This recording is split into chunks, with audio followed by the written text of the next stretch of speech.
Yeah, what a mess. Dust everywhere. What will Robert think of us, Charles? You know how particular he is and how he notices everything. It won't take him many minutes to see that the house is really disgustingly dirty.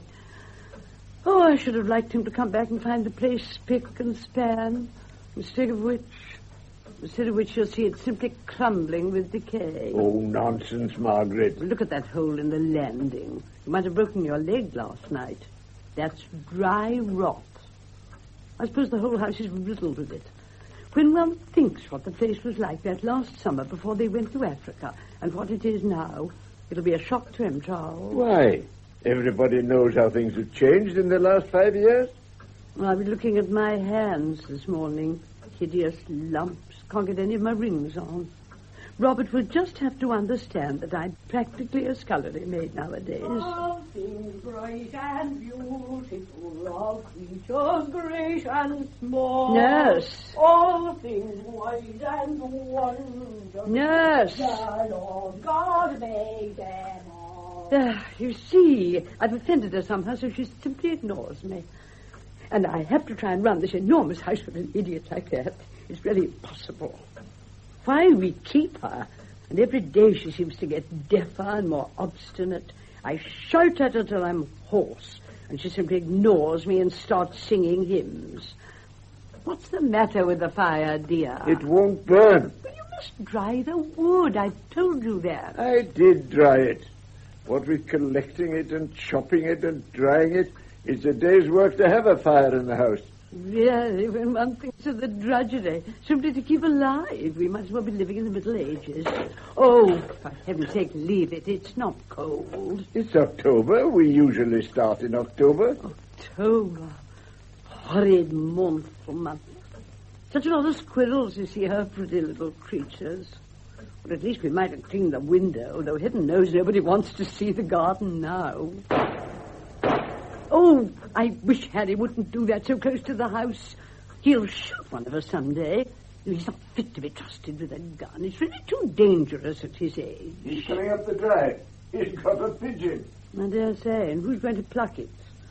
I suppose if I ask him to be a little more punctual and tidy while Robert and Elizabeth are here, he'll just tell me I'm fussy. Lady, what am I to do with this? Listen to her shouting like a mad thing. It's worse than having a child in the house to look after. Lady! Yes, nurse, I'm coming. Of course, she's entirely forgotten what I told her to do. I get so tired of explaining, and then having to do it myself. Lady! I'm coming, nurse. See my pigeon, Charles? Let no one say I'm not useful about the house. Here's our dinner. Where's Margaret? She's upstairs, getting the room ready. Oh, quite brisk out. I suggest a fire. They'll feel the cold coming from Nyasaland. The damn thing won't burn.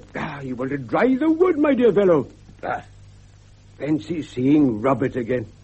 How long is it? About 5 years. Well, it'll be great fun. If we could get hold of that young scamp, Frank, the party would be complete. Both the prodigal sons home again. I think Margaret will have all she can manage without Frank. Oh, poor old Margaret. Bless my soul, what does it matter? Let them all come, I say. But she worries too much, that's her trouble. In my opinion, we should all lead the simple life. Bread and cheese and eggs and things like that. But Margaret worries. She becomes apoplectic over trifles. You must have noticed it yourself. Yes. Incidentally, did you see who died last night? Peacefully at his home at Braceridge? What? Not Piggy Payton? Yes, Piggy. Oh. I can't help laughing, Charles, when I remember how he used to boast of his cold bath and his beastly exercise. Only 78, too. Younger than me. I must get Margaret to put some buttons on these trousers. Margaret! She's upstairs.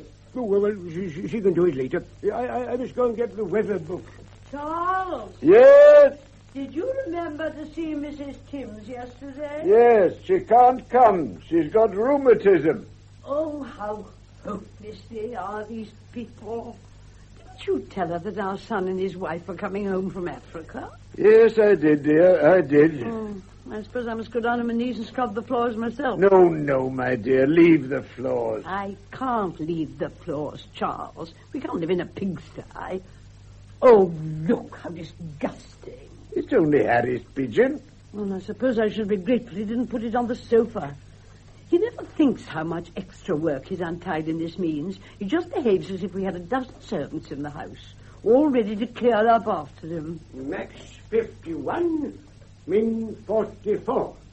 Max 51. Harry, is that the place for a pigeon? Oh. Sorry, Margaret, I just forgot. Harry, dear, while Robert and his wife are here, I must ask you to try and be a little more punctual and tidy. You see, forgetfulness gives me so much more work to do, Harry. And as it is, I really don't know how I'm going to get through it. So you will try, dear, won't you? Oh, my dear, of course. And if you want me to do anything, just say the word. Any drawing of water or hewing of wood, why, count on me, my dear. What did I say the maximum was? I thought it was 54. 51. Are you sure? I thought it was 54. Nurse, take that pigeon to the larder, please. Eh? That pigeon, take it to the larder. You know I don't like touching feathers, milady. Oh, nurse, don't be such a damned old fool. And don't you call me names, Mr. Harry, please. Well, you are a damned old fool. Don't like touching feathers, indeed. Here, take it. Oh, no, I can't touch it, Mr. Harry. I should faint dead on the floor. Nonsense, you silly old woman. Here. Oh, Mr. Harry, don't, Mr. Harry. Oh, Harry, dear, for goodness sake. Just a poor, harmless little birdie. Oh, no, don't let him, Mr. Harry. Don't. Harry, don't. No. Oh, what is one to do? How can I get through all the housework with a lunatic like that to help me? Really, Charles, this house, it makes me feel quite desperate. Well, dear, you mustn't worry. That's all anyone ever says to me. You mustn't worry. How would we eat? How would anything ever get done unless I worried? Nobody realizes what it means to try and run a huge barracks of a house like this and keep it reasonably tidy and clean. Nobody understands.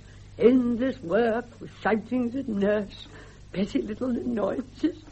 You know, I feel quite worn out with it. My dear, please. Poor old nurse. She gets crazier every day like the rest of us. Where did I put my weather book?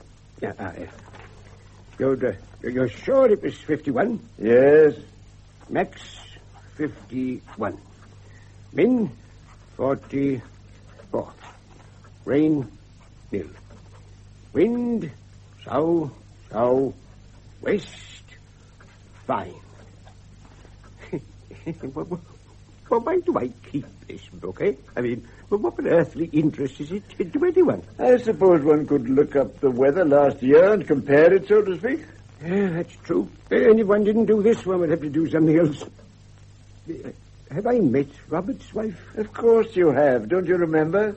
What's she like? Quiet, a widow with a child about 10. Well, it'll be 15 by now. We must have some photographs somewhere. Oh, yes, here we are. All the family albums. Now, what's this?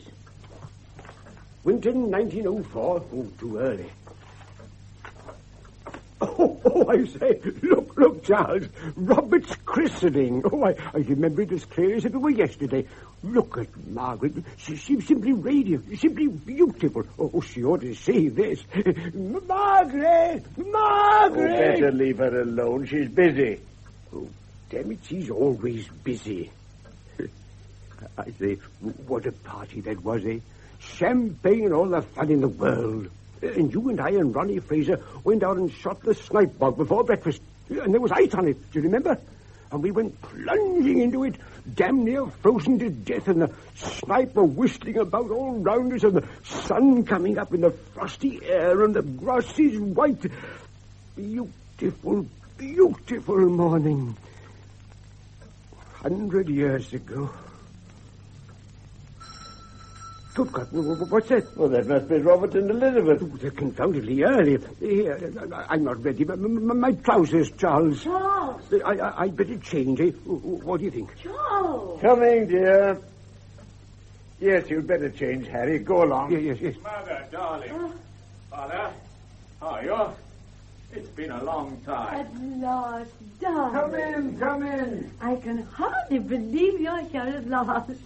How we've longed, how we've thought of this homecoming. And Elizabeth. And Felicity. Why, she's grown up. Yes, isn't she huge? Such a pretty girl. And so like somebody. Who's it?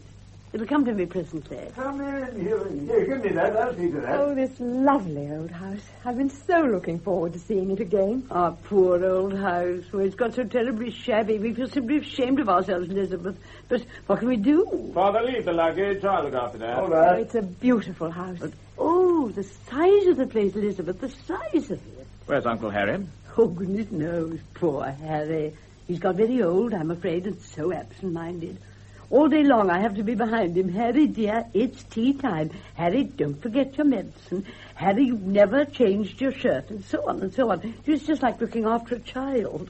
When one's trying to cook and clean and housekeeping, it's so wearing, so tiring. Where is he? Where's my baby boy? Master Robert. Master Robert, well, there now. Oh, come and give Nursey a kiss, lovey. Hello, nurse. Are you? Oh, isn't he splendid, milady? Oh, what a man. And quite fat, too. Quite a chubby. He was always the chubby one. And Master Frank was thin. And Master Frank used to call him Little Butter Tub. And then they'd have such fights. Oh, Lord, bless my soul. Have you forgotten Mrs. Robert, nurse? Mrs. Robert? Why, of course not. The very idea. I remember you, nurse. Welcome to Winton, Mrs. Robert. Welcome and Godspeed. Thank you, nurse. Listen to her. I'm an old woman, and I say just whatever comes into me head at the time, dearie.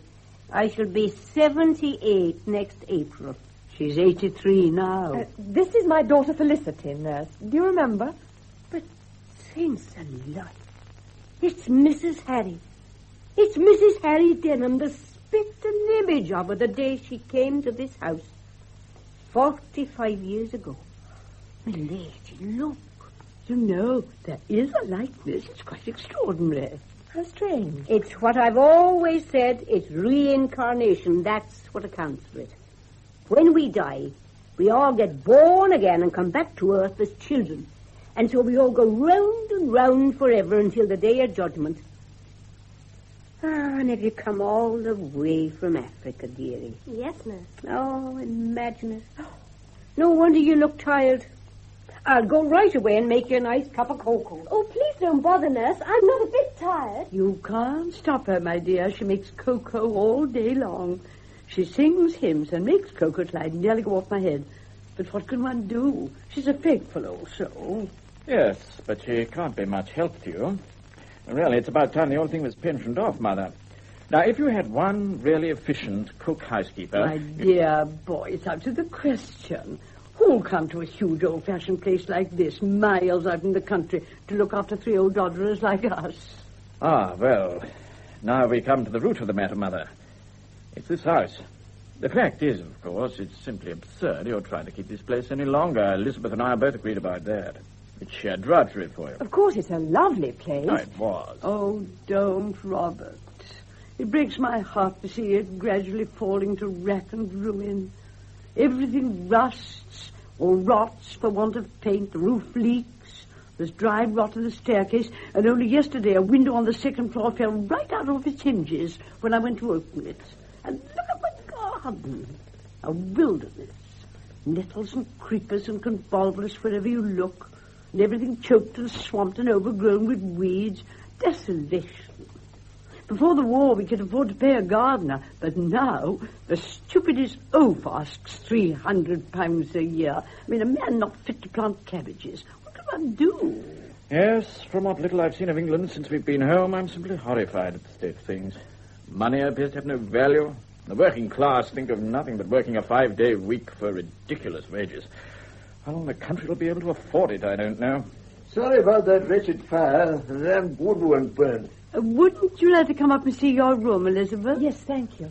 I only hope you won't be too uncomfortable. I put Felicity next door to you. Yes, you go up, dear, while I have a chat with Father. All right. Once upon a time, Elizabeth, your room used to have the nicest view in the house, looking right down the avenue and across to the lake. But now you can barely see the lake, but it's bright and rhododendron. Well, Father, how's everything? What news? Oh, much the same, you know. Mm-hmm. Of course, your mother and I aren't getting any younger, but there it is. We get along somehow.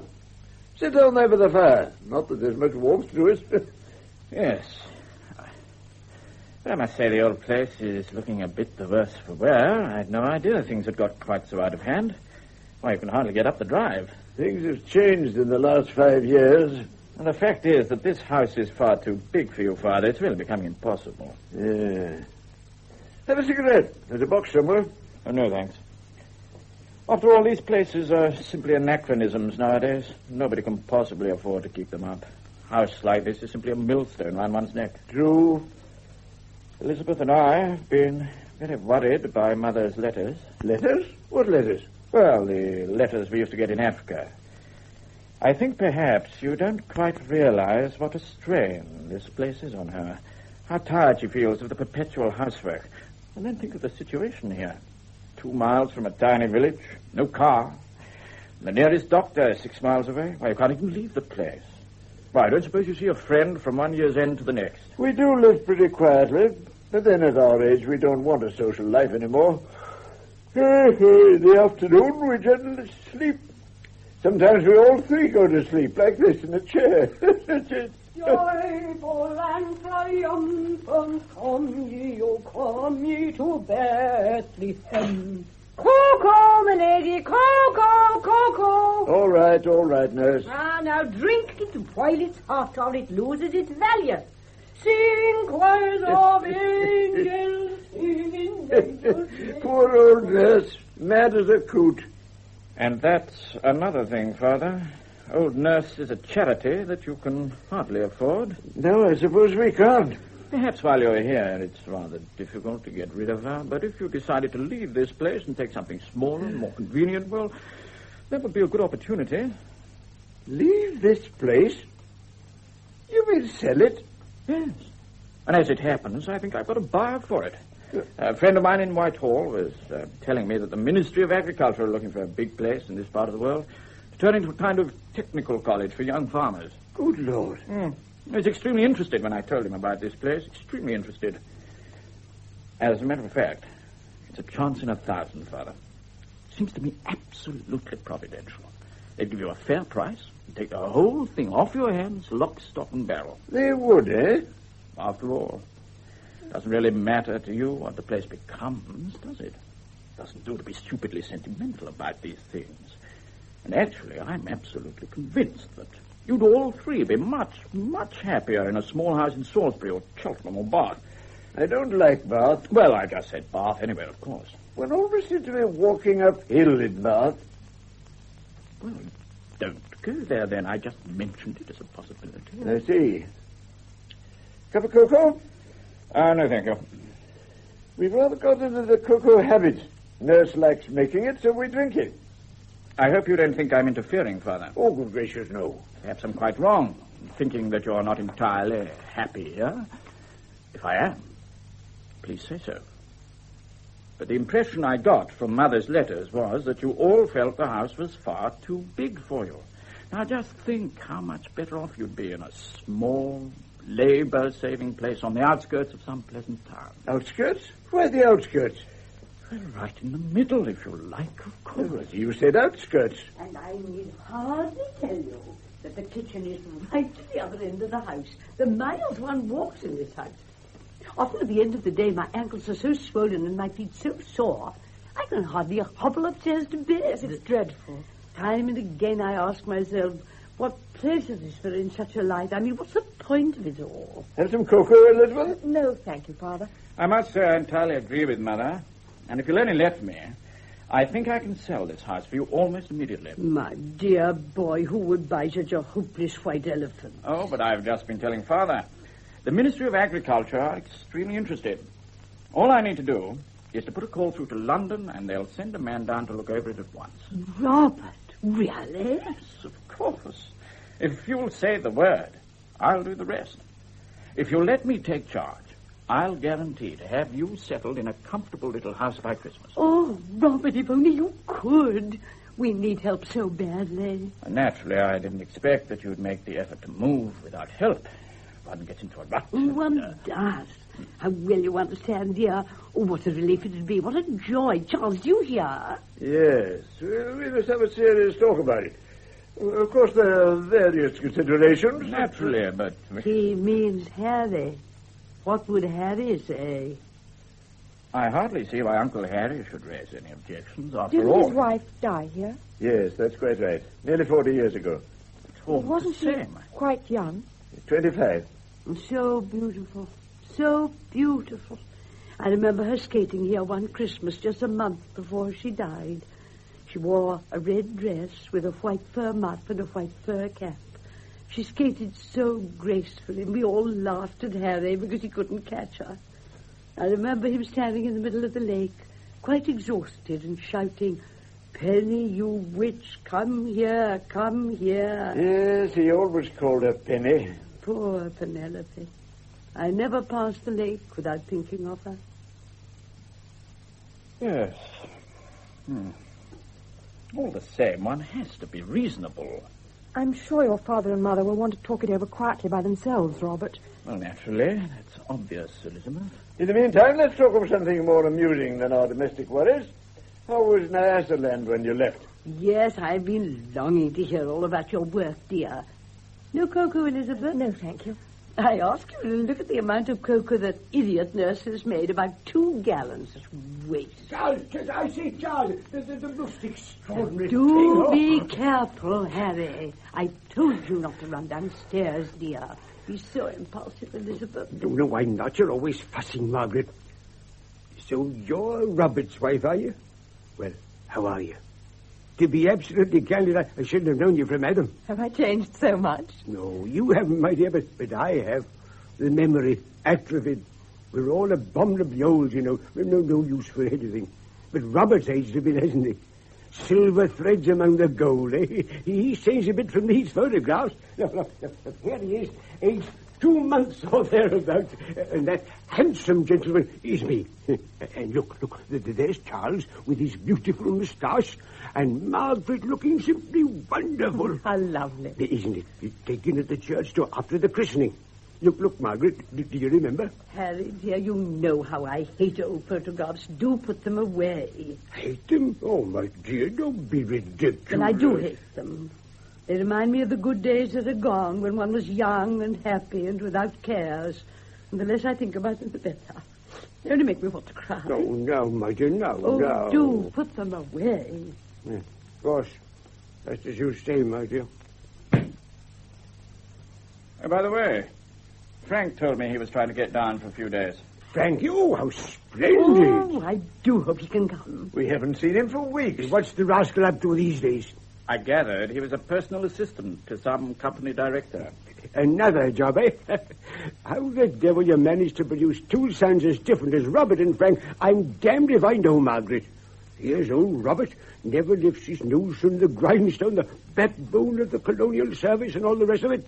And Frankie, the scoundrel who never holds any job for a couple of years. That's not quite fair, Harry. Frank's been very unlucky. Unlucky? Of course, he can't do wrong in your eyes. Doesn't he know it, too? Oh, if only he'd married the right sort of woman. Ah, but the right sort of woman would have had more sense than to marry him. The eternal butterfly. That's Frankie. Shh. Listen. What is it? I keep hearing noises. Oh, you know what it is, dear. Blood pressure. You must be more particular about your medicine. You see? Well, that's the state I've got into now. I hear noises that aren't there. It's a sort of amiable lunatic. I ought to be in a home. Nonsense, dear. Oh, it's a nice thing, I can tell you, to walk about hearing noises. Oh, let's all have a glass of sherry. Oh, yes, we must celebrate the homecoming. Not me. Bad for me. Oh, 1 glass, dear. Well, if you're not all frightened that I shall start having hallucinations, you'd better pour it for me, Charles. Now, when I was Robert's age... How old are you, Robert? 43, eh? 43. Well, when I was 43, I... What were we talking about? Sherry, Elizabeth? Thank you, Father. Margaret? Harry? Well, Robert, Elizabeth, here's welcoming you home. Indeed, yes. And here is a satisfactory solution to all your troubles. Our troubles? What troubles? Felicity! Is she upstairs? Come along, dear. Sherry. Here I am. Penny. Penny. Harry. Robert, hold him. All right, Mother. He's fainted. What's the Harry. matter with him? It's Felicity. We should have warned him. She does look so like Penelope. It's all right, Harry, dear. It's only Robert's gal. It's only Felicity.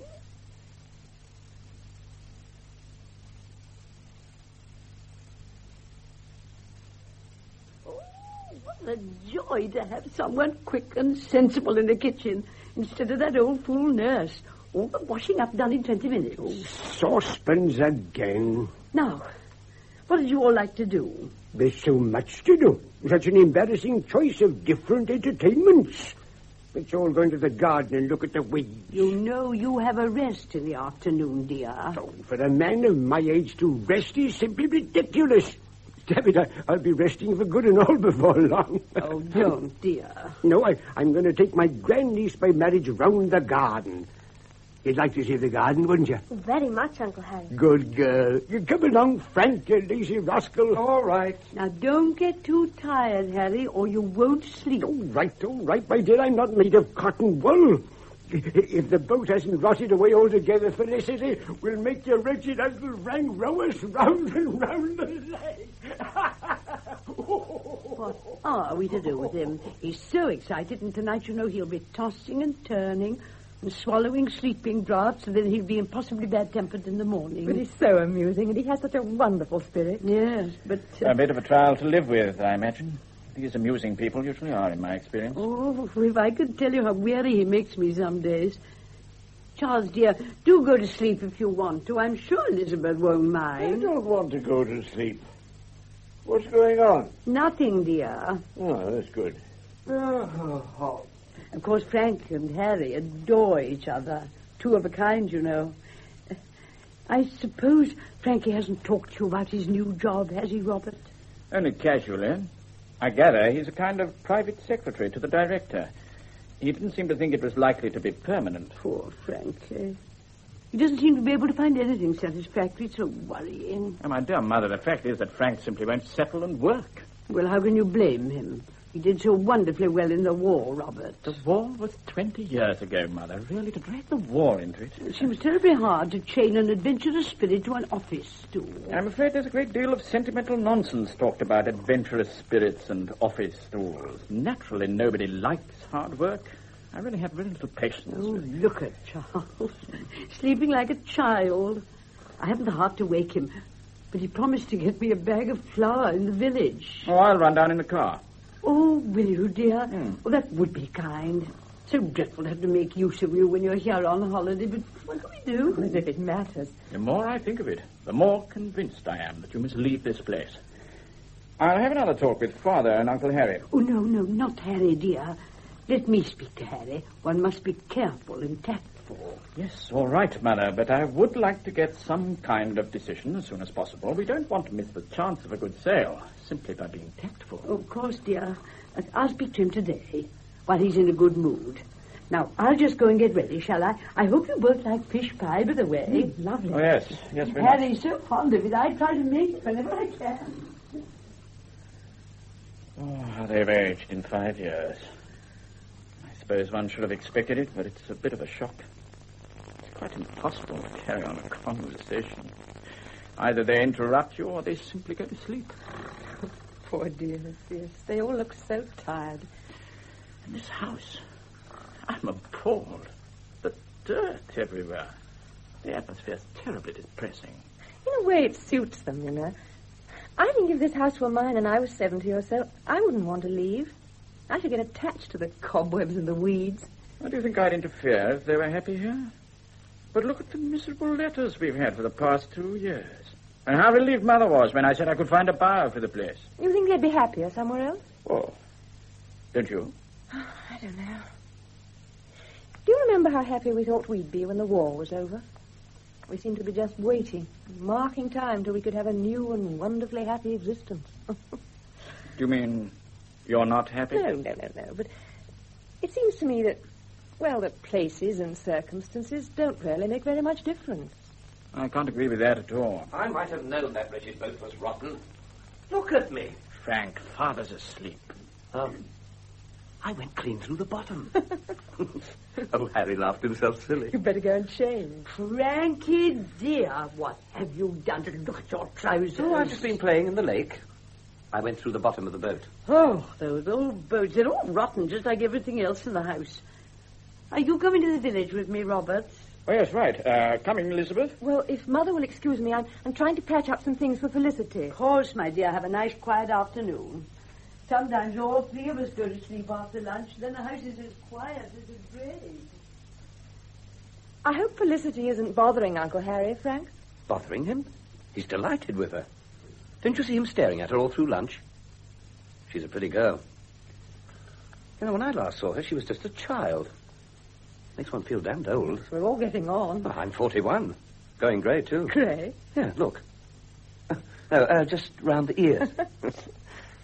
Robert said to me this morning, you know, you'll have to think seriously of settling down in some permanent job. At your age, he said, one can't go on chopping and changing. Oh, I can hear him. Well, of course, he's perfectly right.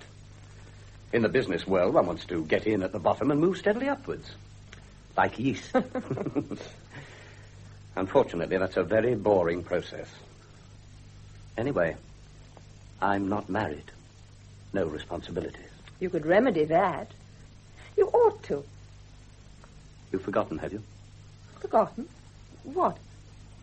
Something I told you 12 years ago, when you were a merry widow.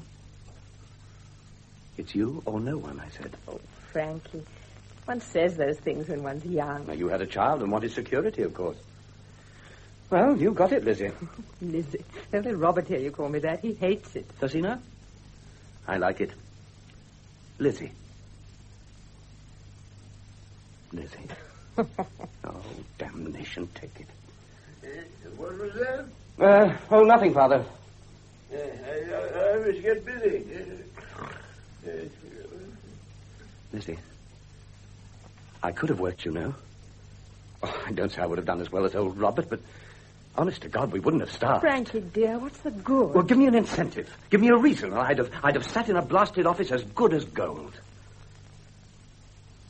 You'll never believe this, of course. But I still love you. Frankie, don't. Oh, Lizzie. What the devil have you done? Frankie, please. Thank you. What are you doing? No, nothing, Father. Elizabeth and I are just gossiping about old times. Oh, my good Lord, listen to that fool of a nurse. That's because she's excited. Nurse, shut up! Oh, don't stop her. Come on, Lizzie. Let's dance. Don't, Frank. Don't be a Come fool. on, come on. Ta-ram, ta-ram, ta-ram, Frank, let go. What's this? What's going on? I say, look at your mother, Felicity. Frank, you're a fool. Oh, a tea dance. Oh, splendid. Now tea, everybody ready for tea. Oh, don't be an old fool. We've only just had lunch. Tea it shall be in 20 minutes, and I'm as good as my word. I bet you've never been in a madhouse like this before, Felicity. This is something special, I can tell you. I'm going to change. Well, I suppose I must get some more firewood. For goodness sake, stop nurse making tea, somebody. It's only 3:30. Shall I go and see what she's doing? I wish you would. She gets so excited and then one doesn't know what to expect. Felicity, you're not worrying Uncle Harry, are you, dear? You know, he usually rests in the afternoon, don't you, Uncle Harry? Oh, that's only because there's nothing else to do. I don't want to rest. I feel full of energy. Oh, good. Then I'll just go and see Nurse. What a boy your Uncle Frank is, eh? Oh, what a rascal. But he does us all good. He cheers us all up. He was a pilot, wasn't he? Bombers, 34 raids on Germany. I went up in an aeroplane once. I was sick over Aden. Very good place to be sick over, I should say. Have you been to Africa, Uncle Harry? India, Africa, China, North America, South America, been everywhere. What were you doing? Doing? I don't know. We're just traveling about. Those days, you know, you could buy a ticket and go where you wanted. 40 years ago, that was. Just after my wife died. I see. She died here, in this house, in January. So then I I went away for a year or two. Then I came back. I see. You'll be sad to leave this house, then? Leave this house? Bless you, I shan't leave this house. Not until I leave the world, that is. Oh, what will I want to leave it for? Oh, I don't know. Only I thought I heard Father say... something. Of course, it's a wonderful old house. It is. It's a proper house. Not one of your miserable modern biscuit tins. Every stick and stone in this old place has its own story for me. I can walk round it and see my whole life in its walls and buildings and pictures and trees and paths. I'm sleeping in the same room now as I slept in when I was a schoolboy home from Eton. Sometimes when I wake in the morning and see the same furniture, the same pictures, I lie in bed thinking, what, still here? Still alive? Am I 8? Am I 18? Am I 80? Am I 180? Can't quite imagine what it's like to be so old. Of course you can't, my dear girl. Just look at this hand of yours. Soft and smooth as anything. Then look at mine. All bones and wrinkles like an old bird's claw. And yet, once it didn't look so very different from yours. Not as pretty, of course, and never as clean, but something like it all the same. It takes some swallowing, isn't it? Oh, it must be sad to be old. Sad? The young think so, but the old are too tired to worry about it much. Besides, one has plenty of time to get used to the idea. But I admit there are moments. Sometimes in autumn, about this time of year, I begin to think, shall I see another spring? For all the years and seasons that ever can ensue must now be worse and few. Don't, Uncle Harry. Oh, my dear girl, what on earth's the matter? Oh, I'm sure you'll live for years yet. Oh, I'll live to be 100 and have a telegram from the Queen. What a curse I should be to everybody. Listen.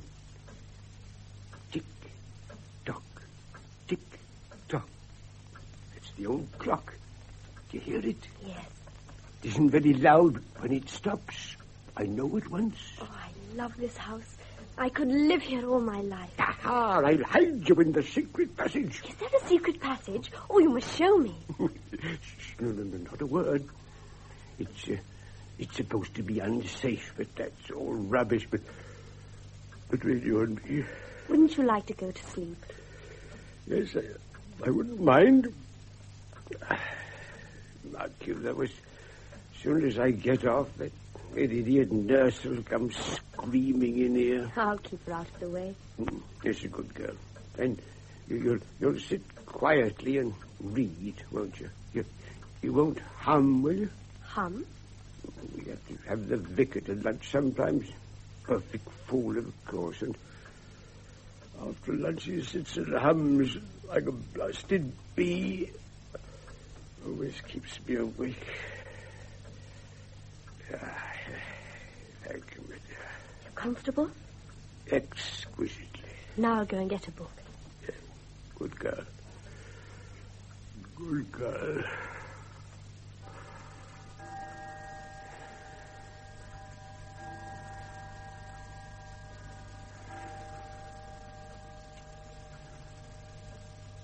It should be interesting.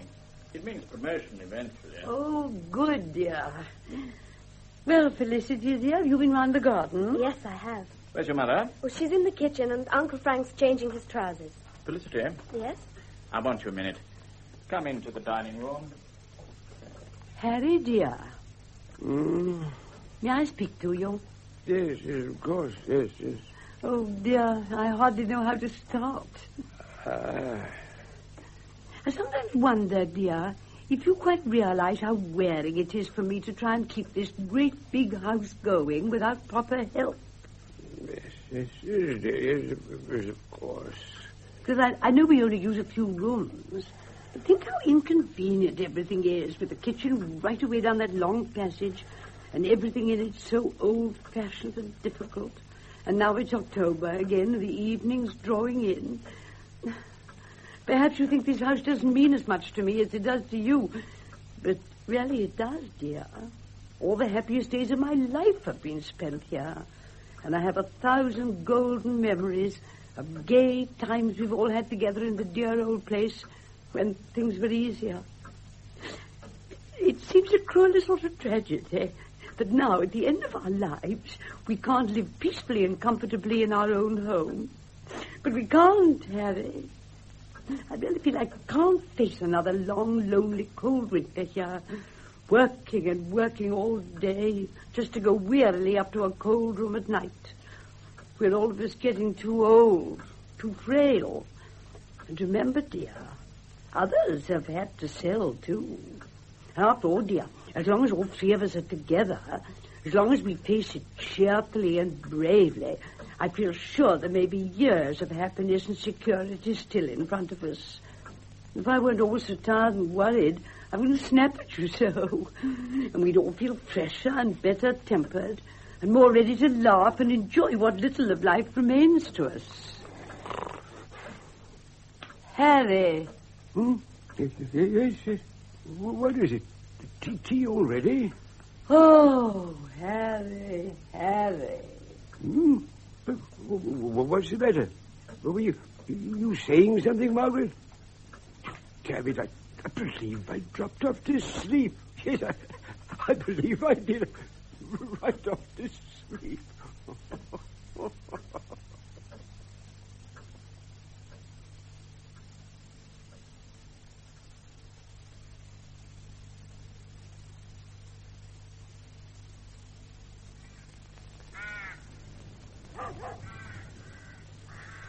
More tea, anybody? No? Elizabeth, you're not cold? Not in the least, thank you. It's a lovely evening. Yes, but I expect this is the last time we shall have tea on the terrace. The old chestnut tree is losing its leaves. That usually means no more tea in the garden. Now, Mr. Podger, is there anything else you want to see for your report? Well, I think we've about covered the house, Lady Denham. Let me see, cellars, yes.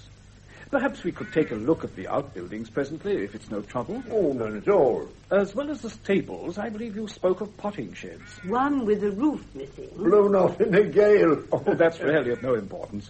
The ministry naturally anticipated that a good deal would have to be spent on repairs and alterations. Oh, for instance, some of the larger bedrooms will have to be converted into cubicles. There's the central heating to be installed, and I dare say the lighting will have to be rewired. Well, then, naturally, we shall redecorate throughout. So, you see, the old place will get a thorough wash and brush up, Lady Denham. But that will cost thousands. Oh, yes, indeed. And how many students do you anticipate accommodating here at one time? Oh, 30 or 40. Then there'll be lecturers and staff, of course. Oh, but that's quite impossible, Mr. Podger. Where would they sleep? That's the object of the cubicles, Mother. Some of the larger rooms could easily accommodate 4. And with extra tables in the dining hall, 30 would be very comfortable. Crowded but jolly, as they say. 30? A bear garden. Surely we can allow Mr. Pargeter to know how many the place will hold. Oh, yes, of course, dear. I was only thinking. Oh, dear. I can't look at that herbaceous border without wanting to cry. Really, it used to be a picture. One feels positively ashamed now to invite anyone to look round such a desolation. Well, I very much hope that if you return here in a year or two's time, Lady Denham, you'll see the place partially restored to its former glory. Perhaps you'll call me a Philistine, Sir Charles, but upon my soul, I like to see fine old places being absorbed into the life of the country. I like to see it. But of course, everything should belong to everybody. In fact, it's a scandal that we should live in a house like this. Oh, not a scandal, of course, but hardly a practical proposition, now is it? My brother is only joking. But of course, Pargeter is right. However much one may regret it in individual instances like this, it's an inevitable outcome of the country's changed economic situation. It will make a marvellous college. The old walls will ring and ring again with the cheery cries of the agricultural students. Milko! Oh, Frankie, you are foolish. You needn't shout, Mr. Frank. I hadn't forgotten the tea thing. She thought I was shouting for her. Yes, nurse. Clear, please. Look what I found in the summer house. Oh, my old parasol after all these years. I told you left it there and you wouldn't believe me. People would do a lot better to listen to me. It isn't the young ones as has all the sense for all their high talk. Now, don't matter, Nanny. I suppose I'd better take that tray or you'll drop it. I do no such thing, impertinent. You take the tablecloth and don't talk so much. Oh, there's sauce for you. And many a time I've given him a good smacking for his pains. Oh, the young swellhead. What days we come to in our old age and littleness. She's been here with us ever since my first child was born, Mr. Podgett. Very touching, these old family servants. Oh, now, if I'm to catch my train... Well, Robert will run you to the station, I'm sure. Oh, yes, of course. But before Mr. Podgett goes, I think it would be a good thing if we could get matters on some kind of definite footing. Now that you've seen the place, Podgett, perhaps you'll be able to say whether or not the ministry is likely to be interested. Interested? Certainly. Oh, there's no doubt about that at all. Of course, I can give you no actual guarantee, but provided the property is available at a fair price, well, I don't think you'll have to look further for a buyer, Sir Charles. Ah, that is very satisfactory. We will discuss the matter very thoroughly and keep in touch with you. Well, naturally, immediate availability would be an added attraction. Oh, I don't think there need be any undue delay. I think it's more or less decided. Isn't it, Father? In a way. We shall have to sell a good deal. We have rooms full of junk. What one can collect in a lifetime. And that's a detail, of course. That can be arranged. We shall have to find somewhere to live. That's another detail. And then, of course, there's Harry. Incidentally, where is he? He went off with Felicity. Poor dear. I'm afraid she must be getting very bored. Harry! Harry! Father, perhaps you'd like to show Mr. Podgett to the stables. I'll go and get the car around in 5 minutes or so. Yeah, very well. Come along, Podgett. If it's no trouble, Sir Charles. We'll go round by the greenhouses, then you can see the worst. We used to have capital grapes here. That's over 20 years ago, of course. But grapes take time. Harry! Luckily, he didn't understand what Mr. Podgett was doing here, or we'd have had a scene.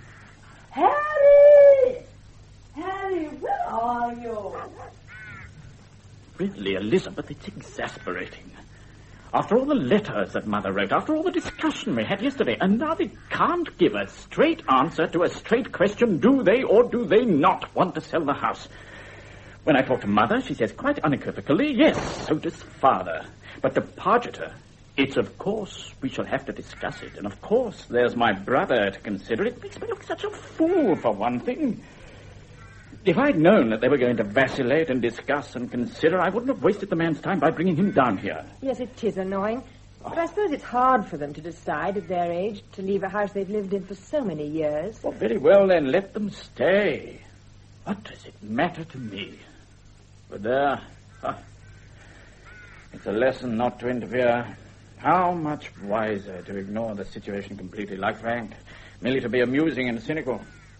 Heaven knows, I don't expect gratitude. But at least I'm genuinely attempting to help them. Whereas Frank...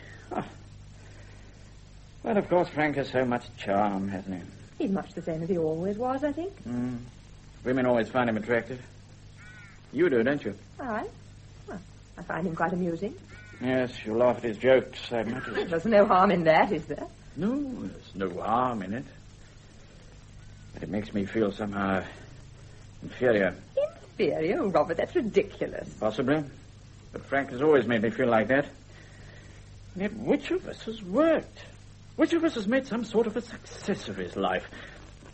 What's Frank done since the war except drift from one meaningless job into another? Yet I'm the one who's always made her feel a failure. I can assure you that no one else thinks you're a failure. No, it's simply that you and Frank have got quite different temperaments, that's all. Oh, you say that. But when you're talking to him, you look quite different. More animated, more cheerful. Younger, somehow. Well, in front of other people, one makes an effort that isn't necessary with one's husband. What's the matter, Robert? You've never talked like this before. This house, this whole situation gets on my nerves. This tumble-down beauty, this wilderness of a garden, this everlasting harping on what is past, nothing irritates me more. It's like living in a badly kept museum. I'm very fond of my parents, as you know. But really to live with them, to endure so much vacillation and untidiness and loose thinking, I confess I find it almost intolerable. I suppose we all get queer as we get old. One must make allowances, darling. 5 years ago, one could carry on an adult conversation with them. Now it's necessary to make alliances.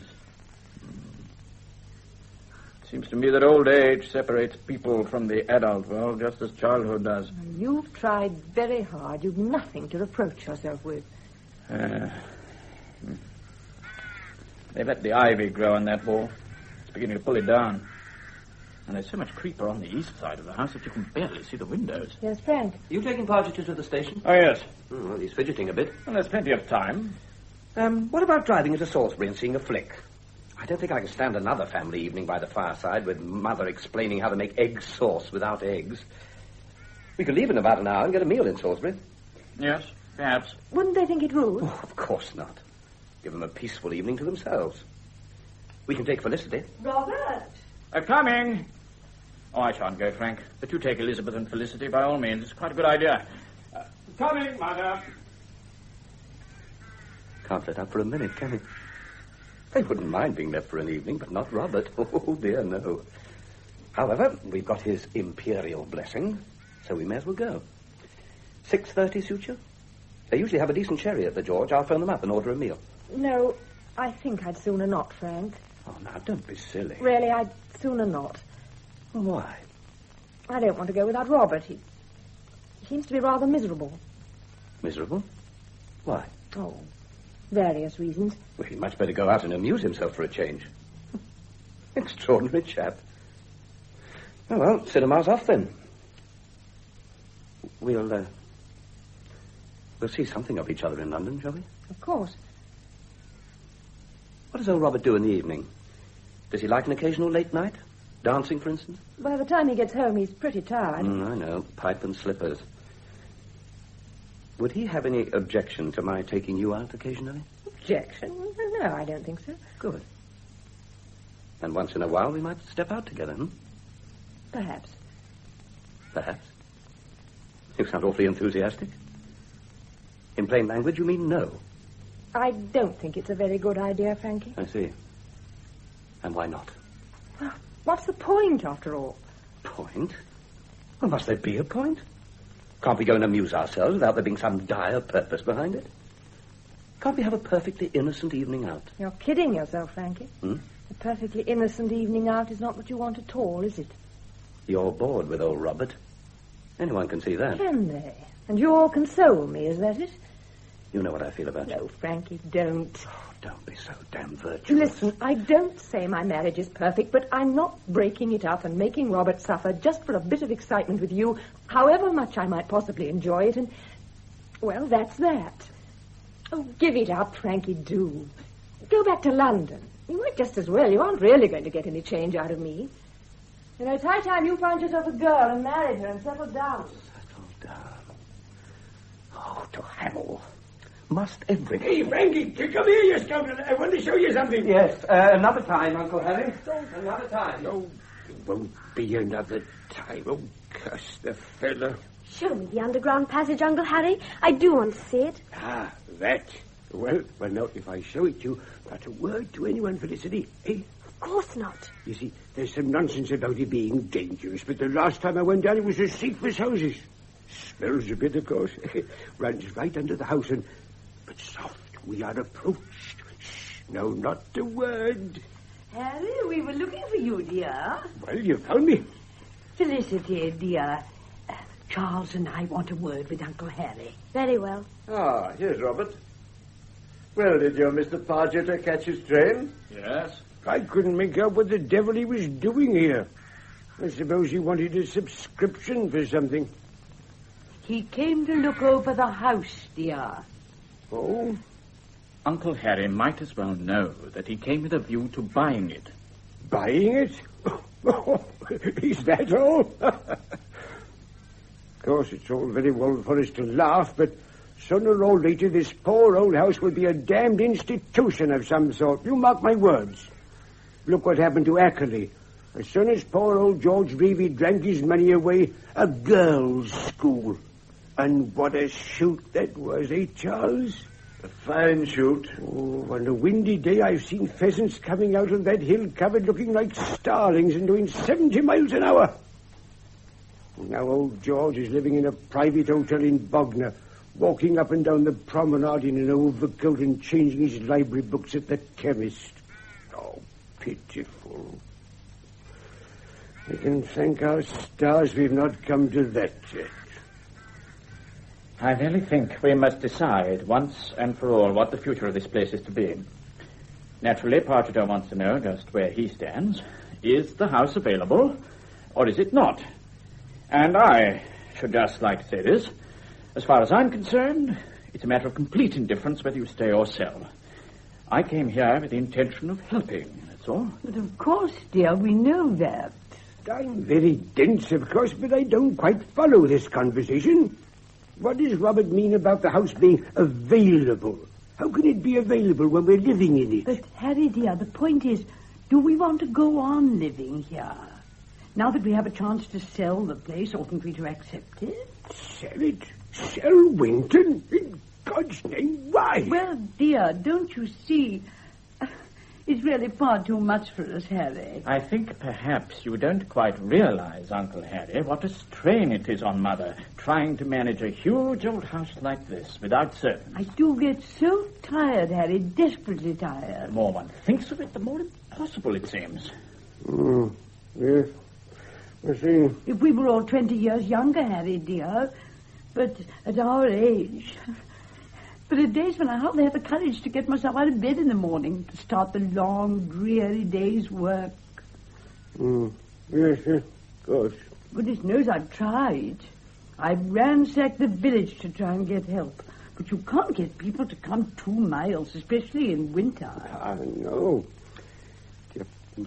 Oh, Harry, dear, do say something. But me? I've got nothing to say. It isn't my house. Besides, I don't do the cooking and the cleaning and the rest of it. I eat 3 meals and run about amusing myself. So if you people want to sell the place... Oh, want to sell? Harry, you know we don't, dear. It'll break our hearts to leave. Oh, don't be unkind, dear. I can't bear it. Yes, I'm not being unkind. I'm being accommodating. Oh, Harry, dear. Poor Robert, what a nuisance we are to you. Oh, nonsense, Mother. 3 old cronies sitting round and wondering what on earth to do with themselves next. Really, what purpose is it in our lives? Now I love these philosophical speculations. The purpose of life. Of course, if we decide there is no purpose, the whole problem is solved. We can all go and jump into the lake hand in hand. Oh, can you joke, Harry? Don't you see the tragedy of it all? Tragedy? What's tragic about it? Here we are. 3 old upper-class anachronisms scratching about in a house that's 15 sizes too big for us. That's not tragedy, it's farce. Pantaloons, that's all we are. Now then, the great decision. To leave or not to leave. Well, the decision should be left to the person on whom the brunt of running of the place falls, to Margaret. Yeah. Now the whole responsibility has been put on me. What can I say? It isn't fair. Let's try to talk about the matter calmly, Mother. Oh, dear. Won't anybody help me? We are all trying to help. Of course we are. I could have sworn I heard that damn cat again. Huge ginger brute. Puss. Puss. Puss. Of course, there's the future to consider. I don't mean our future. There's not much left of that. But Robert will never live here, I imagine. Nor will Frank. And if we can get a decent price from this fellow, what's his name? He hinted at about 11,000 with the land, of course. Oh, I don't call that much of a price for one of the finest 16th century houses in the country. Wouldn't look at a penny under 20,000 myself. It's a lot of money, Uncle Harry. It's a lot of house. There'd be a few thousand to spend on it, remember? Oh, nonsense, my dear fellow. It's as sound as a bell. Liquor paint here and there, a few weeks' work in the garden. Weeks, my dear Harry. Have you any idea it would take years? Well, it doesn't really matter, does it? I mean, we're not discussing that, are we? No, of course we're not. Well, I don't know what we are discussing. We sit here talking and talking, but we only go round and round in circles. And the end of it will be that nothing will be decided as usual. And we shall just go on living here exactly as we have done for the last 10, 20, 30 years. Oh, yeah, it's beginning to get chilly. I might as well go back to my kitchen. Very well. Then that's that. What? I must tell Pargeter that the house isn't available. I promised I'd give him an answer in 24 hours. Yes. Yes, of course, dear. Very well. Am I allowed to speak? Of course you are. Only do be quick, dear. And I give it as my considered opinion that we should go. Oh. Out with the suitcases and trunks, pack everything, sell the whole place lock, stock and barrel, and tomorrow to fresh woods and pastures new. He doesn't really mean it, do you, dear? I mean every word of it. In a situation of this sort, there's only one thing to be done, to act. Don't sit about and talk, act. But, Harry, you know quite well... Don't argue with me, Margaret. I know what I'm talking about. If we sit here, we shall regret it. We shall gloom, we shall talk of lost opportunities and missed chances. And don't deny it, you want to go. And so does Charles. And damnation take it, so do I. Change, contrast, movement, why, that's the spice of life. Certainly we'll go. And we'll do it properly. We'll travel. Because we're not too old. How about a trip to Rome, eh? Why not? Haven't I thrown my coin into the tradie? Imagine it, the Spanish steps, the sun, the brightness, the warmth, the music. Bring me maps, timetables, railway guides, and we'll plan a journey. We'll plan a new life, confound it, a new life. A new life.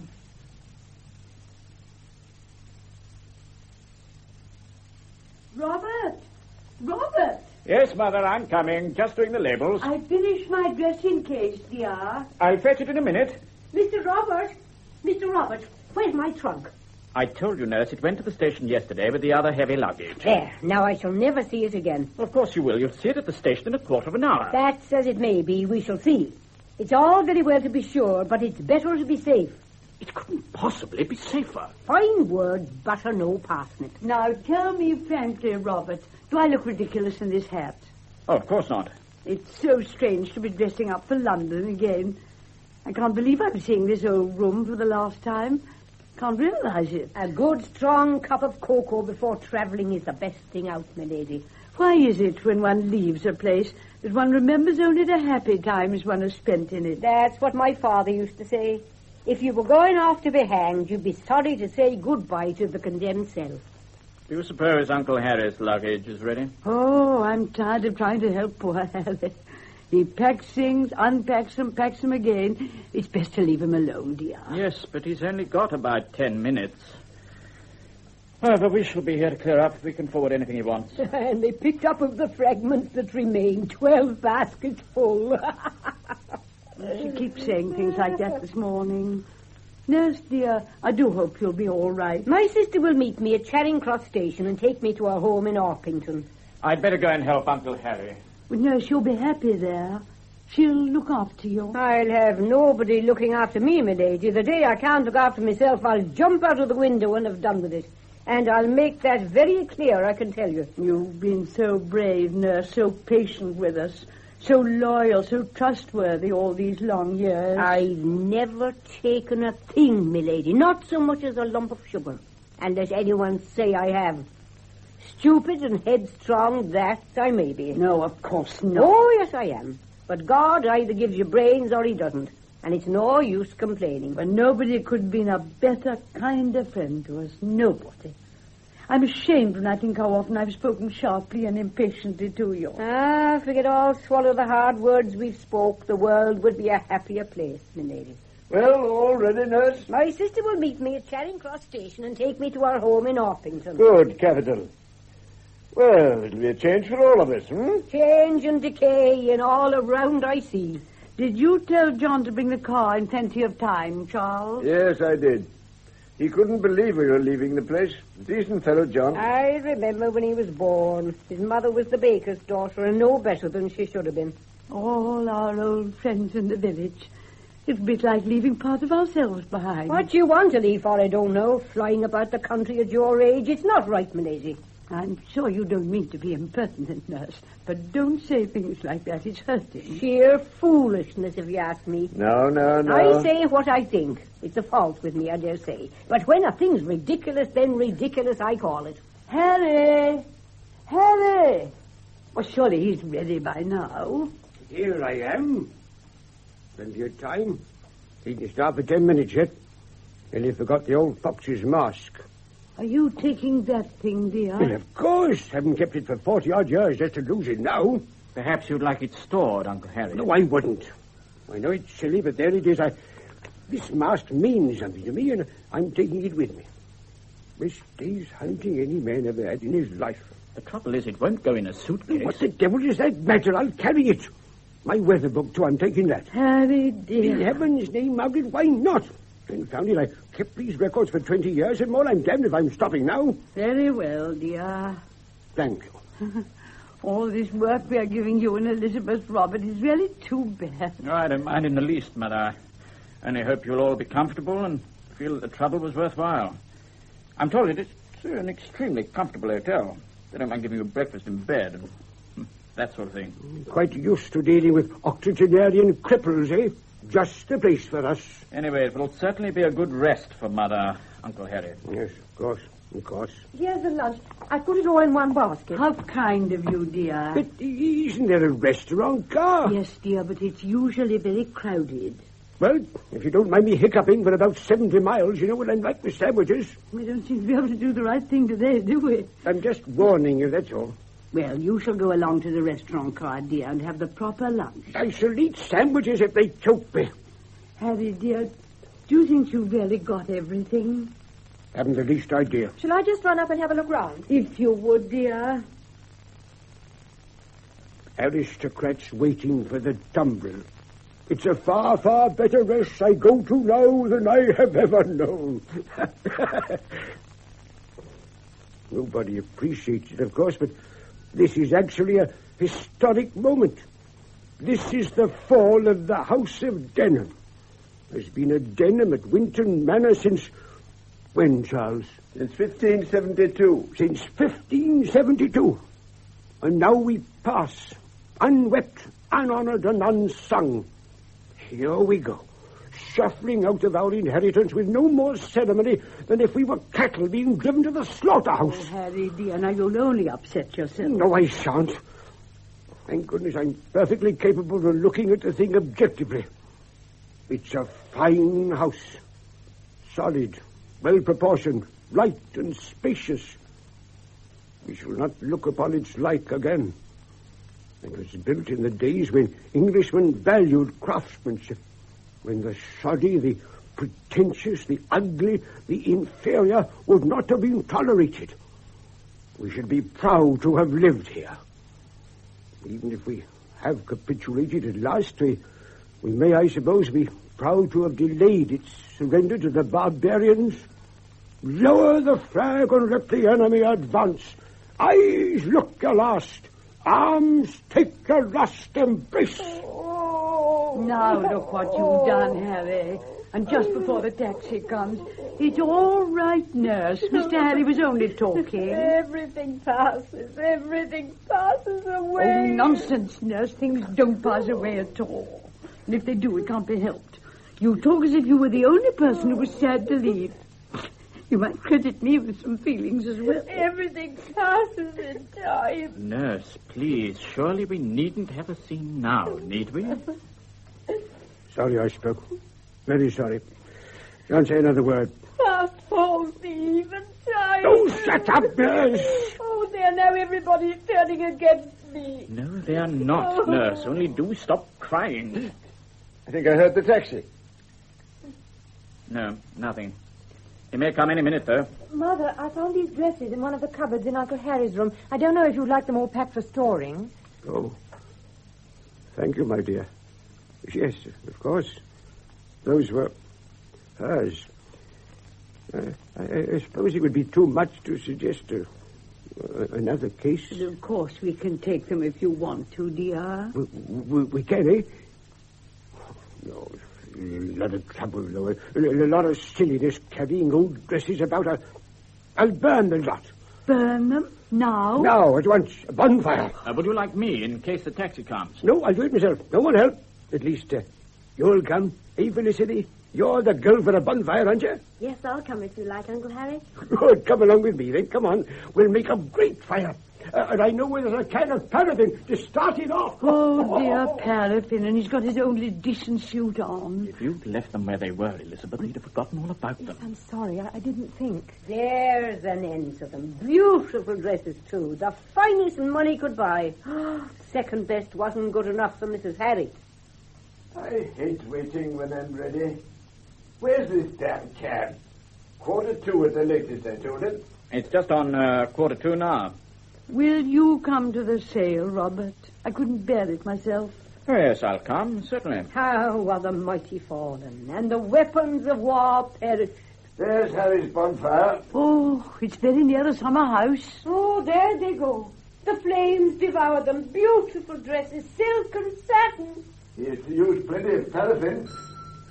The taxi. The taxi. Oh, now we must hurry. No, there's no need to hurry. I think if we get the luggage on first, I hope he's brought his trailer. My ticket. I've no ticket. We'll get your ticket at the station, nurse. Now, don't you lift anything, Father. I'll send him in. Shall I go and take my place in the car, shall I? Yes, nurse, very well. There'll be no peace till she's out of the way. Morning, lady. Morning, sir. Just leave everything. I'll load up. Good morning, John. Is this the lot? Nothing upstairs? No, there's nothing upstairs. Right. I'll get these in easy. Margaret, have you got any silver? Where's Harry now? I'll run out and tell him. I'm so frightened Harry will give way at the last moment, and then I shan't be able to stop myself crying, too. No. Have you got any silver? I've only 2 sixpences. There'll be plenty of room. I think if you'll go out now, Mother. I suppose Harry's coming, is he? Oh, yes, dear. I'll take these out to the cab. Well, that looks like the lot. We're going. We're really leaving. Don't let me cry, Charles. No, my dear. Don't think about it. That's the best. Goodbye. My house. My home. That's right. Now, if you've got a couple of half-crowns in your bag... Uncle Harry, the taxi's here. Uncle Harry! Harry, taxi. Would you believe it? It's worse than a child. He's done it on purpose, of course. Uncle Harry! No, he must be in the garden. I couldn't see him by the bonfire. And where's Felicity? She's with him, I suppose. Damn little fool. Robert, darling, don't get so angry and excited. I expect he's just washing his hands or something. I'll go upstairs. Perhaps he went in the back way. Now, where can he have got to? Harry! It's simply infuriating. No doubt he'd like you to miss the train. Oh, no, dear, I don't think so. Oh, you think he's sensible, Mother, but I don't. I believe he's been working up to this. He means to upset all our plans. I felt it all along. Robert, dear, I'm sure you're wrong. Harry wouldn't do that. I'm wrong, am I? All right, then. We'll see. But mark my words. You'll never leave this house. Never. There's nobody upstairs. I think he must be somewhere in the garden still. Robert's very upset. He seems to think Harry's doing this on purpose. Surely not. That's what I said. Curious thing, no sign of him. Fancy him getting himself lost at a time like this. Ah, there goes the summer house. Not burning. Oh, how dreadful. Oh, it's falling down anyway. Uncle Harry! Uncle Harry! If we're to make sure of the London train, sir, it'd be as well to get off in a minute or two. Yeah, but we can't, John. Mr. Harry's disappeared. Well, we've a little time yet. But I don't like cutting the London train too fine. It waits for no man, milady. Well, we can't go without him, that's certain. There's no sign of either of them. I've looked everywhere. I'm afraid they're hiding. Hiding, my dear boy? Well, if anybody can suggest any other explanation. Oh, goodness, what was that? Milady, Mr. Harry, Miss Felicity. Oh, sakes and mercy, what a sight, what a mess. Oh, my Lord and Savior, just look at the both of them, all covered with mud and dirt, and Mr. Harry limping. All right, nurse, all right. Harry, what on earth, Harry, dear? Oh, don't all shout and scream. Give me a drink. Felicity, what's happened? We went down the underground passage, and it fell on us. fell in, the damn thing. Oh, Harry, you might have been killed, both of you. Charles, the brandy, dear. It's all very well saying brandy, but where is it? Well, you have to go down to the cellar. Buried alive. It's a warning. As clear as daylight, it's a warning. Oh, shut up, nurse. I can't understand why It you... doesn't matter why, dear. I never have got out without the girl. He was a proper little rabbit. Pulled her old uncle along like a good... Oh, it was horrible. Come along upstairs, darling. We'll change those muddy clothes.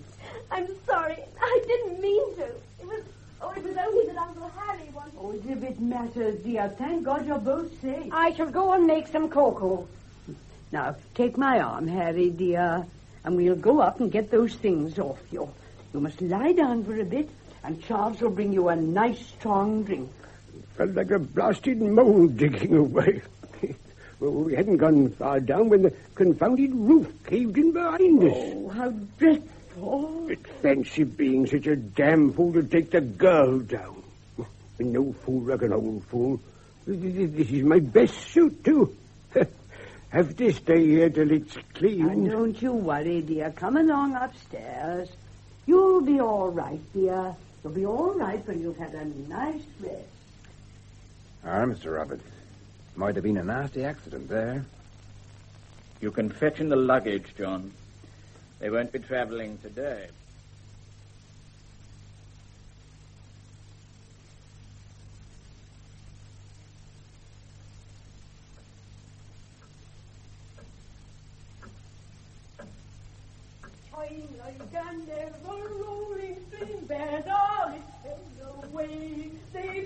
Nurse is singing again. Everybody's delighted, Elizabeth. And, of course, the pretense that they've simply postponed the move until Uncle Harry's better is quite childish. They could have gone today if they wanted to.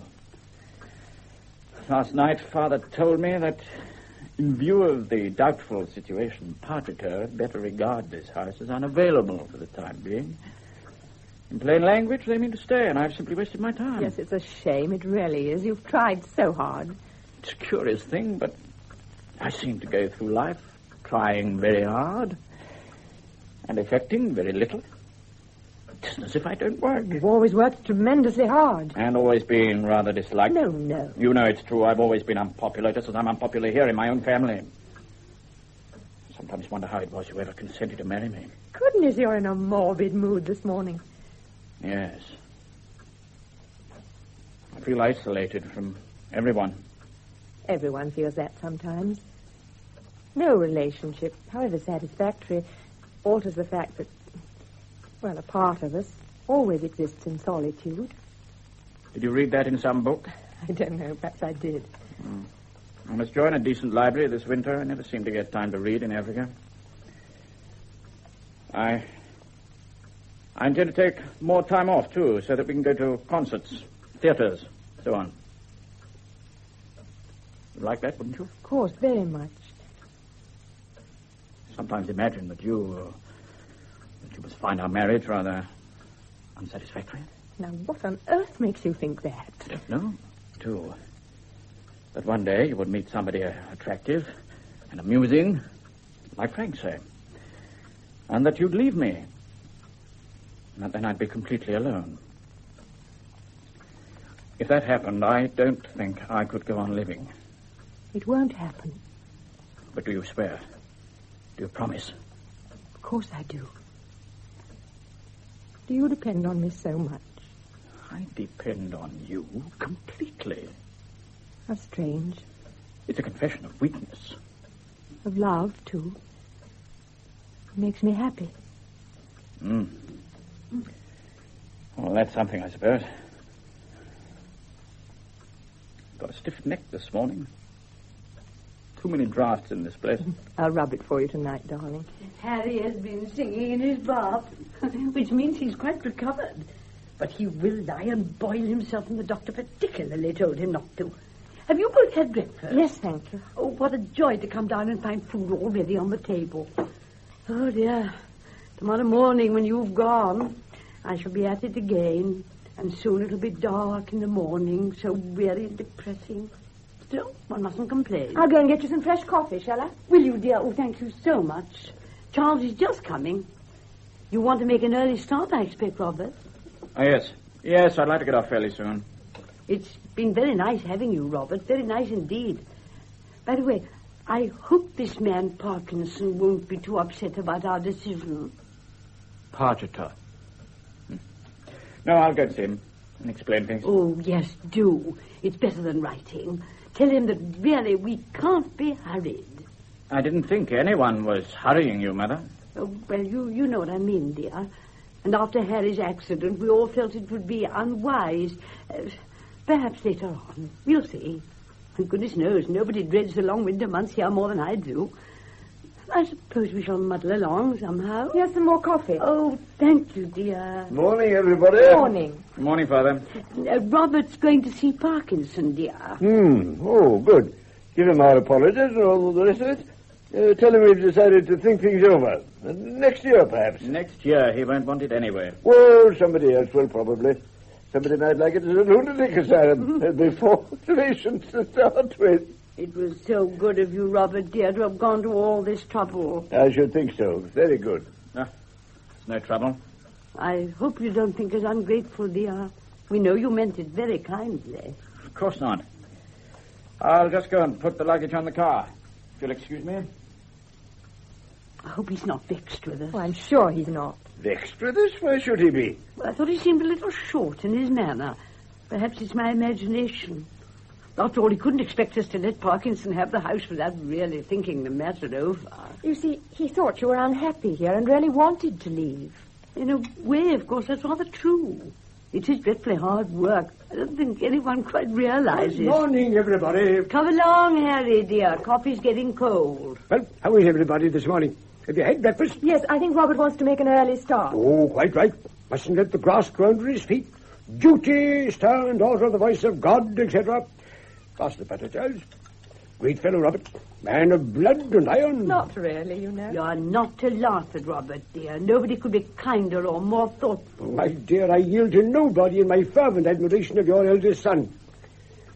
And you'll be taking my Felicity, too? Yes, I'm afraid so. I've got to think of getting her ready for school. Oh, there's a little bird flying about in the passage upstairs. A little robin cheeping and fluttering against the window. Well, let it out, Fathead. Let it out, I'll do no such thing. When a bird flies in through the window, that means happiness in the house. You're a superstitious old witch, nurse. You can laugh your fill, Mr. Harry, but no bird do I turn out of this house. The warnings are clear for them that have ears to hear. We could do with a bit of liver, me lady. There's not a scrap of meat in the house. Very well, nurse. I'll go and see about it. She's always asked me to buy liver. She simply loves it. Morning, Uncle Harry. Morning, Robert. If you'd like to get your hat on, Elizabeth. Yes, I won't be long. Back to work, eh, Robert? Yes, that's right. You must come again in the spring, dear. For all its wildness, the garden looks quite colourful then. The spring, that's looking forward. Goodness, yes. Oh, the long, long winter months. Every year I wonder how we shall ever get through them. You must try to take things easily, Mother. I wish I could. But in this huge house... If I live till next April, I shall be 81. Of course you'll live, dear. Don't say such things. There's no of course about it. We're ready now, Robert, if you want to start. Oh. Well, Mother, I think we'll be saying goodbye. Must you, dear? Well, it's been very nice having you, all of you. We've enjoyed it very much. Yes, we have. I'm afraid you haven't. We've been so tiresome, haven't we? Upsetting all your plans. I hadn't any plans. I was merely trying to be of some use, that's all. It was so kind, dear. And if ever we do think of moving, we shall certainly tell Mr. Parkinson. Goodbye, Father. Goodbye. Goodbye, Uncle Harry. Goodbye, my boy. And what about my Felicity? When's she coming to cheer up her miserable old uncle again? Oh, soon. Quite soon, I hope, Uncle Harry. Perhaps next holidays, if it can be arranged. Oh, next holidays. I'll be standing watching for her then like Mariana on the moated grains. Well, if you're ready, Elizabeth. We'll come and see you off. Perhaps at Christmas we could have a party with Frankie, too. Yes, that's it. The Frankie, too. He only said, my life is dreary. She cometh not, he said. But you will come, Felicity. Eh? It's a promise, eh? Yes, I promise to come, Uncle Harry. Goodbye. Oh, until the holidays. Until the holidays. Goodbye. Goodbye. Goodbye. Goodbye. Bye, Father. Bye-bye. Bye.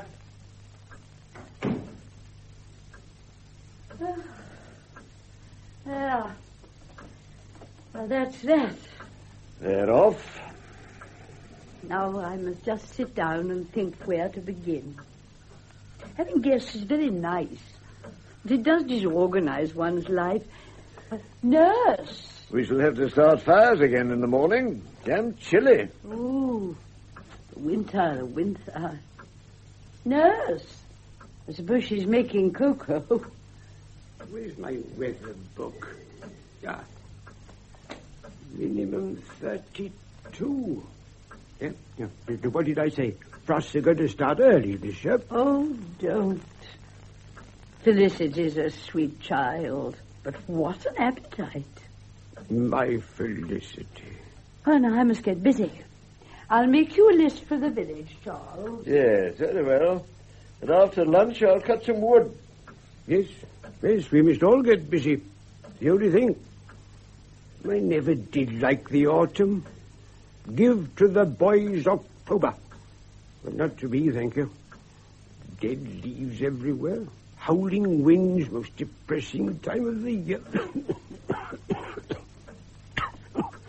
Get in my confounded chest, too. Aren't you going to light the fire? Yes, I am. You know, we ought to go away for a change. Do us all good. Different food and different faces. Different conversations. Where, for instance? I don't know. London, Torquay, Bath, anywhere. Well, we must talk it over. That's it. We must talk it over.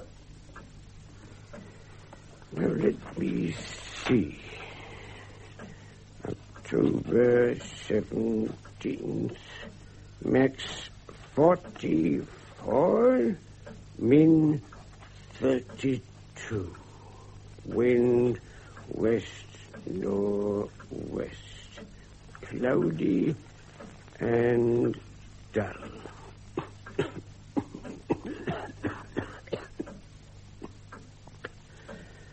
Oh, the little bird has flown right down the long passage and out of the window at the end.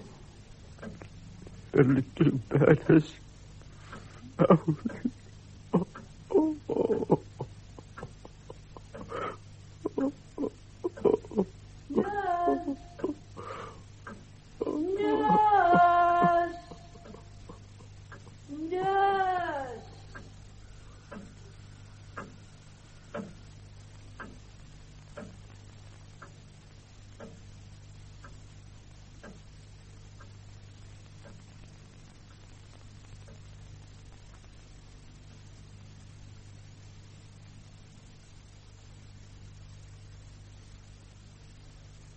That was Sybil Thorndike as Lady Denham and Lewis Casson as Sir Charles in A Picture of Autumn by N.C. Hunter. Harry was played by Philip Ray, the nurse by Mary O'Farrell, Elizabeth by Rachel Gurney, Robert by Hayden Jones, Frank by Nigel Stock, Mr. Pargeter by Godfrey Kenton, Felicity by Tracy Rogers, and John by John Pullen. The play, which was recorded, was produced by Charles Lefeaux.